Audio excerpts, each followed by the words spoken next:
Ị bọọla chi Igbo ndị ọma m ji eme ọnụ.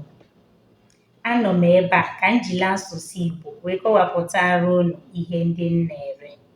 Mana tupu m bido, ka m kọwapụtagodiri gị onye m bụ. Aha m bụ Ezenekwe Angela Nkemakọnam. Abụ m onye Nanka nke dị n'okpuru ọchịchị Orumba North Local Government Area na steeti Anambra.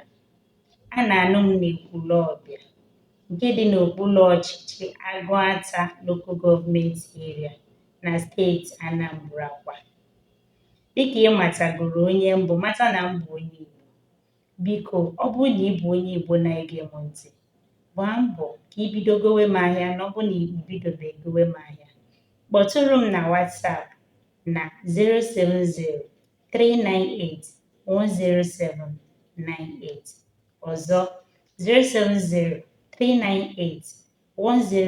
070-398-10598. Ihe aha eji wee mara ahịa m na-azụ bụ St. Angel Data. Mgbe ọbụla ị nụ data, ihe ga-abata gị n'obi bụ nri ekwentị. Ọ bụ mbụ aka na-emebe nri niile ekwentị na-eri dịka airtime. Airtime bụ ihe ị ga-abụ itinye ya na foonu gị, i wee nwee ike mee mba tere aka ka ọ dịrị gị nso. Ị nwere ike ịkpọ onye nọ na steeti ọzọ, nwee ike ịkpọ onye nọ na mba ofesi. Ihe o ji dị mkpa isi n'aka m go ya bụ airtime bụ maka na m na-ewepụrụ gị obere ego. Ọ bụrụ na ị chọrọ nke 100, ị gaghị egote ya 100, a ga-ebere gị ya ego. Ọba ego agaghị dị emere gị ihe m nwere ike imere gị mgbe ị bịara igo ihe n'aka m. Naanị kpọtụrụ m.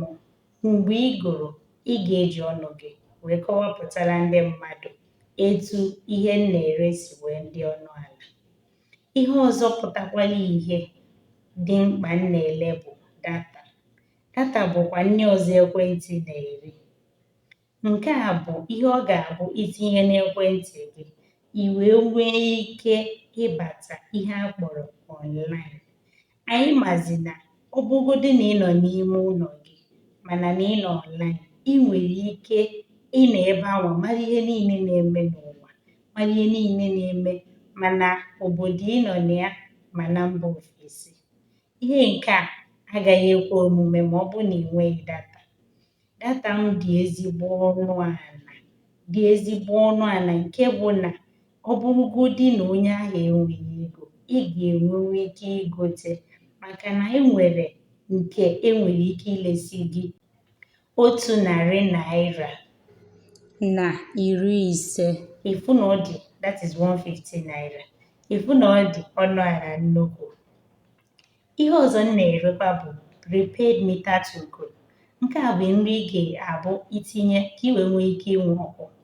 Ọ bụrụ na itinye prepaid meter token, ọ bụrụ na eweta ọkụ, agbata obi gị niile ga-enwe ọkụ, na-enwe aṅụrị, gị nwa nọdị n'isi. And ịma na ịkpụ isi adịghị mma, ma ya bụrụzie nke onye nwere anya na-afụ ụzọ bịakwazịa ọnọdụ n'isi. Ya bụ ihe adịghị mma. Gbaa mbọ kpọtụrụ m. Ọ naghị egbu oge. Naanị otu nkeji ịkpọtụrụ m na WhatsApp inweta gị ihe ị na-achọ. Ọzọ dịkwa ka ibe ya bụ GoTV and DSTV subscription. Ọ bụrụ na igote ihe ndị a n'aka m, ị ga-enwe ike ịnene ihe onyonyo na-enweghị ọgbata uhie ọbụla. Ọzọkwa, ihe ọzọ m na-emekwa bụ gbasara ụmụ akwụkwọ ndị nọ SS3. Biko, agakwana tụfuo nnukwu ego si na ị na-ego NECO or WAEC PIN.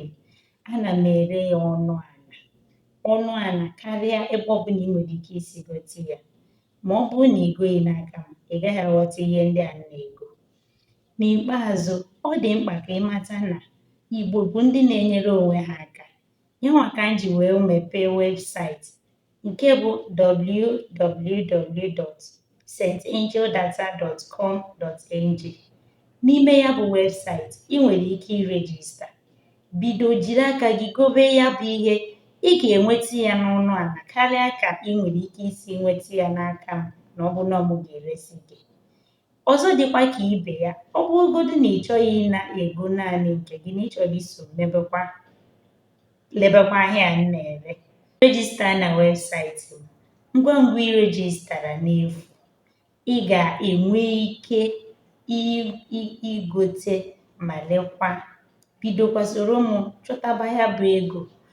Ihe o ji dị mma bụ na ị nwere ike ime biznes a ebe ọbụla ị nọ, ma n'ime ụlọ, ma na ebe a na-aga mposi, ma n'ọdụ ahịa, ma n'ime ụgbọala. Enweghị ebe ị gaghị anọnwu mee ya bụ biznes. Naanị ihe